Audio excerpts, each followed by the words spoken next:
कैसा है? मैंने बोला अच्छा हूँ। उनको क्या पता इधर महाभारत चल रहा है।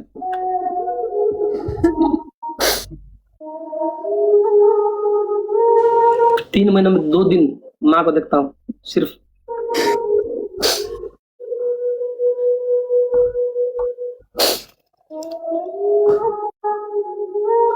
लेकिन आप कमज़ोर मत होना प्लीज़ यार।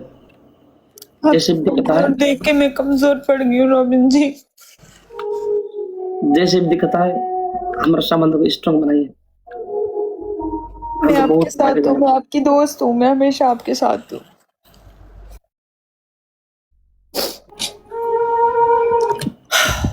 अपने परेशान नहीं होना और जज्बात में कभी कोई गलत डिसीजन नहीं लेना।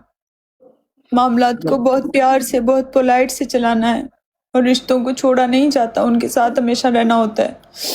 मैंने वादा किया है कि आपसे अच्छे दोस्त बन के।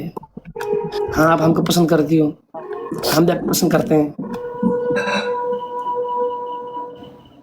ज़रूरी नहीं है कि हम मतलब जीवन साथी बने, कि नसीब में हमारा नहीं है, लेकिन अच्छे दोस्त तो बन सकते हैं ना हम।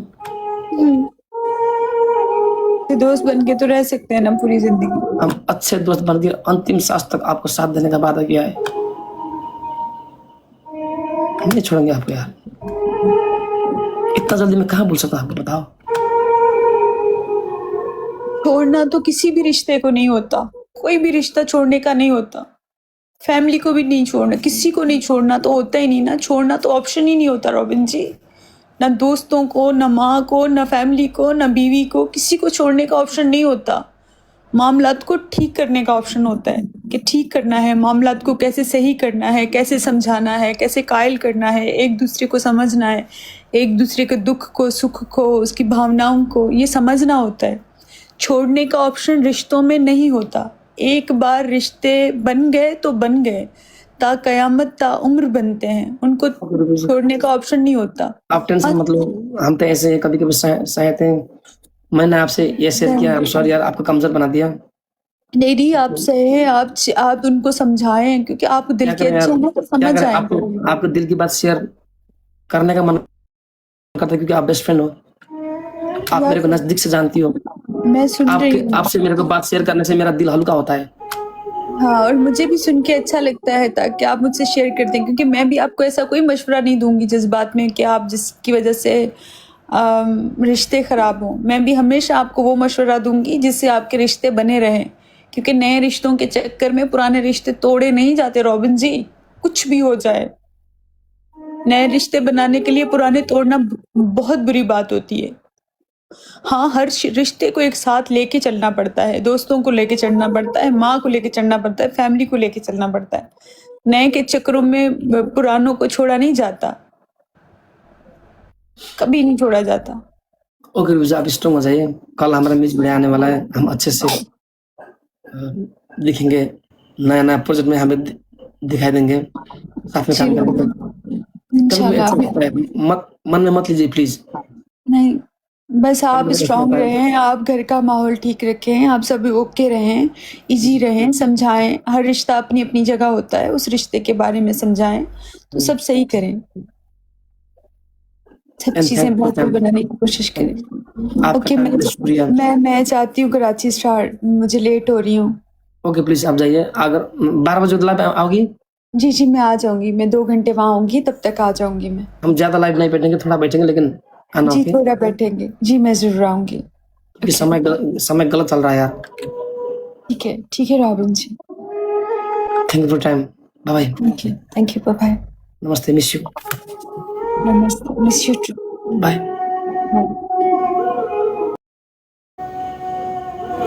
एउटा भोजपुरी फिल्म देखि अफर आएको छ, म्युजिक भिडियो अफर आएको छ, एकातिर फ्यामिली छ।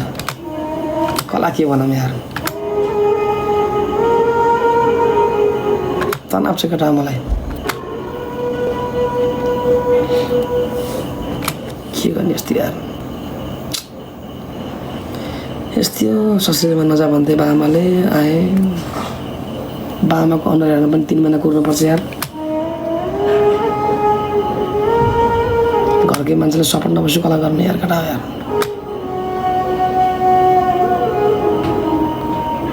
गाइस बोलाउन कसैलाई आएको छ?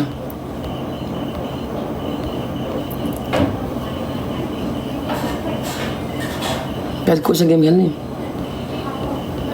बेला न बेला लाइभ आएछ गेम खेल्ने मान्छे को हुन्छ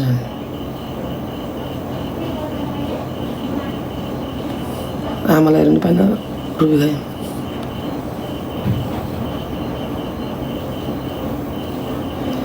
के गर्ने केटा भन्ने भने के भन्ने यार एउटा कलाकार भइसकेपछि एउटा कलाकार लिनुपर्छ नि यार हामी त कोही रुन पनि पाइन्न एयरपडा रोए पनि किन रोयो हाम्रो चाहिँ मनै हुन्न हाम्रो पनि दिलै हुन्न एयरपडा रोए पनि किन रोयो भन्छन् जिस्के पनि किन जिस्को भन्छन् यहाँ रोमान्टिक भयो बल्ल फिल्मबाट अफर आउँछ यार हाँसमजा गर्न पनि नपाइने यस्तो नै जिन्दगी हुन्छ what kind of life this is यार घरमा तनाव छ केटा के भन्ने म तपाईँहरूलाई लडाइँ हुन्छ महायुद्ध भइरहेको छ यार कुन चाहिँ उल्कान्छ श्रीमतीलाई घरकै मान्छेले बुझ्दैनन् मेन भनेको श्रीमतीले बुझ्नु पर्यो मलाई केटा संसार जित्ने हिम्मत आउँछ यार हुन त उसलाई पनि आफ्नो गाह्रो हुन्छ होला तर कति व्यवस्थामा बुझ्न सक्नुपर्छ यार मेरो श्रीमान कलाकार हो स्टार हो मन पराउने मान्छे आइहाल्छ नि बाटामा कति हुन्छ मलाई मन पराउने केटीहरू सधैँ बाँधेर राखेर हुन्छ र यार रुबीसँग हाँसमजा गर्छु एक्टिङ गर्छु यहाँ जलन भइरहेको मान्छेहरूलाई त्यति नगरे भ्युवर्स आउँदैन त्यति नभए मान्छे आउँदैनन् मान्छेले एक किसिमको कन्टेन्ट छ त बुझ्नुपर्छ कि श्रीमतीले घरको यार मैले कुन चाहिँ रुबीलाई बिहा गरेर घरमा आउनु खोजिरहेको छु र मैले पनि त अरूको जुन थाला मैले भात खाएँ त्यो थालको त्यो थाला मैले छेद गर्न हुँदा भनिरहेको छ त उसले पनि यार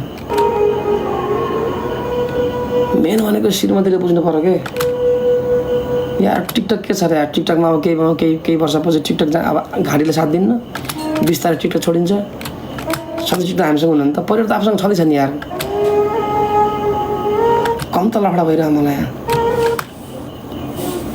दिदी कहाँ हो नमस्कार जय पदुवा जय ए दिदी हजुर तपाईँको बहिनीले मलाई लाइभ बस्दिनु नि फकाउन बहिनीलाई भन्न पर्यो यहाँ आउनु पर्यो तपाईँको बहिनीलाई सम्झाउनु पर्यो कि यहाँ मलाई लाइभ बस्न नदिनु भयो यहाँ मलाई किन कस्तो किन हो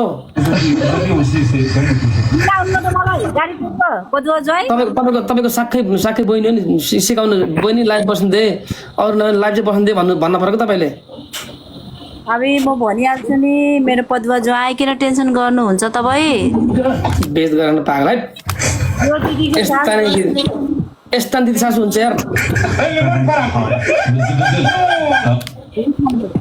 हो यस्तो साँच्चो म भोलि आउँछु नि त तपाईँ लिन आउनु न त अहिले गाडी बहिनीलाई सम्झाउनु यहाँ बहिनीले धेरै उ गरेर राख्नु यहाँ म टेन्सन नगर्नु के एक्टिङको रूपमा लिन सक्ने यार टेन्सन भयो मेरो जय कुन दिन अब दुवैतिर गएर बस्नु बल्ल खान्छन् लट्ठी कहाँ गयो यहाँ दिदी छ नि दिदी फेरि देख्नुभयो होला नि फेरि कुन दिन दुवैतिर गएर बस्नु नि साँच्चै मलाई अति भइरहे तपाईँको त साक्खै बहिनी सम्झनु नि यार के यार सम्झाउँछु के यार भोलि आउँछु नि यार घर अहिले कताबाट सम्झाउ म फोन गरेर पनि भन्नु यहाँ एक्टिङ लाइभमा रुन पनि पाइन्न हाँस्न पनि पाइन्न के यस्तो जिन्दगी नि दिदी तपाईँको लाइभ देखेर हामी नै रुन्छ निद्रा लाग्दैन ए दिदी हाम्रो केटा मान्छेको मन हुन्छ नि दिदी यार हामी के रुन हुन्न र भने के ए ज्वाइँ तपाईँको मन छ र म त छैन होला भन्नु सोचेको थिएँ त ए हाम्रो तिमीहरूको मात्र मन छ तिमीहरूको मात्र मन छ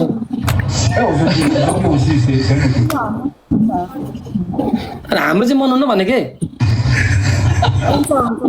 र मेरो जाइको मन छ कि मन छ किन टेन्सन गर्नु चाहिँ यहाँ दिदी छँदैछ के को टेन्सन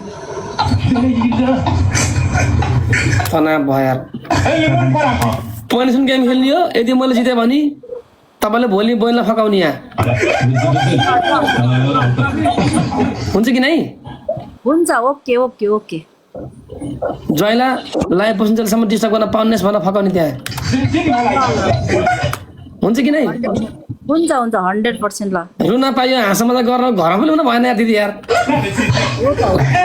दिदी हो घर त ल्याउन त कहाँ ल्याउने हो फेरि यहाँ दिदी छँदैछ नि ल्याउन पाइन्छ तिरपटलाई हान्छ होला यार हो यही कुरा सिकाउनु पर्यो कि दिदी म भोलि आएर सिकाउँछु के तपाईँ टेन्सन किन गर्नुहुन्छ तनाव भयो दिदी म एक्लै भएँ दिदी यार म छु त तपाईँ किन टेन्सन गर्नुहुन्छ म आएर सम्झाउँछु सम्झाए तपाईँको बहिनीले म गरेको रिस कडा हुन्छ भन्दै हो रहेछ पर्छ त नि माया गरेर फकाउनु पर्छ कि कसरी माया गर्ने भने नाच्छ श्रीमतीको अगाडि नाच्छ अब नाच्नु पर्यो नि अगाडि नाच्नु हो श्रीमतीले हक गर्ने माया गर्ने हो मिठो मिठो खानेकुरा ल्याएर दिनु केले फकाउनु परेन फक्छ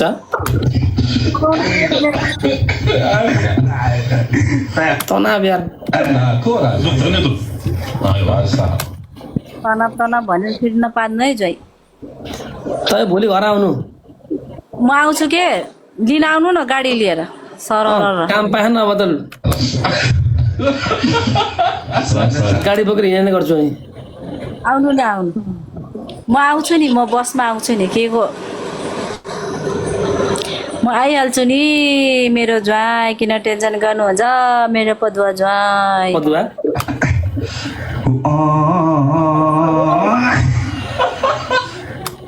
सरी है सरी म त बिर्सेको भन्नु हुँदैन तपाईँ सुत्ने हो सुत्ने हो खै ज्वाइँसँग जोडिएर भाइरल भइन्छ कि भनेको एउटा गिफ्ट त आउँदैन बुढेसकालमा त्यस्ता कुरा गर्ने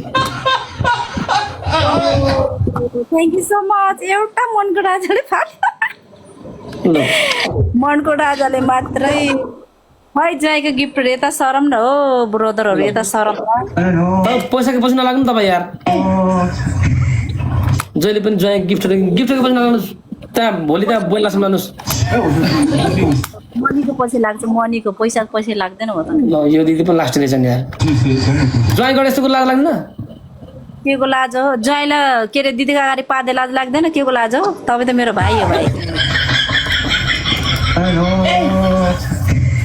ज्वाइँबाट पार्दै हिँड्छ अरे तिम्रो चाहिँ पार्दैनौ म त पार्दैन नि ज्वाइँको अगाडि के कुरा गरेको यार भोलि बहिनीले फकाउन आउँछ के किन टेन्सन गर्नुहुन्छ ल ल म जान्छु दिदी ल धन्यवाद ज्वाइँ nice to meet you sorry ल बाइ धन्यवाद नमस्ते ए बाइ नमस्ते ल बाई बाई बाई के भने दिदी सासू गाइस दिदी सासू आफ्नै भाइ जस्तो गरेर बोल्नुहुन्छ म पनि आफ्नो दिदी जस्तो गरेर बोल्छु यस्तो फ्रेन्डली पो हुनुपर्छ यार यतिको हो कि श्रीमती भनेको यो आएपछि कहिले काहीँ हुनुपर्छ क्या मा छ नि त यार मलाई केटा बोलाउनु अलिकति यसो धेरै भिडसँग मान्छे को छ जुझ्नु पर्यो यार केटा भएन यार अब हाम्रो बिजी पनि टाइममा आउनुहुन्छ होला के गर्ने